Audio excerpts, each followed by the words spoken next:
comments, yung mga nega, pag-usapan natin yung mga basher. Kasi gusto nila yan pag pinag-uusapan sila. Pansinin naman natin, i-shoutout na, bashers, eto, kayo na to. Okay, sabi nila, bashers, hello. alam ko sinagot mo na daw to sa isang interview mo somewhere. Yung feeling heart evangelista ka daw. Anong masasabi mo dun? Hindi ko alam bakit. Kasi kung feeling heart evangelista ako, edi sana meron din ako ng mga Bulgari niya, yung mga lahat ng alahas niya. Hindi, tsaka, ako nga kamukha lang ni Heart Parang, Eka lang naman, injection. Injection, Your Honor. Hindi objection.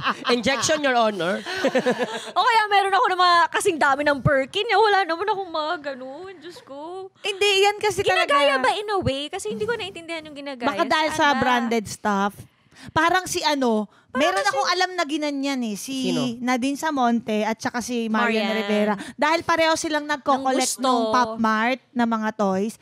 Dahil Sinabi na naggagayahan na daw agad. Grabe naman. Hindi, dapat ba isang tao lang ang mahilig sa Pop Mart sa Pilipinas? Hindi ba pwedeng kami din gusto din namin ng mga luxury ganyan-ganyan bags. Pero Oo. ibig sabihin nun na ginagaya na namin. Pareho naman kayong beautiful at very blessed. And that's what's most important. Magkakilala Blessed. naman kayo Miss Heart, no? Oo naman. Oo. Ako talaga sabihin ko, idol ko talaga si Heart. Ako din Actually, yun din yung tanong ko. Pag nakakita kayo ng mga ganong klaseng, lifestyle, kayo ba naiinggit kayo or parang nai-inspire kayo? Naglalaway ako.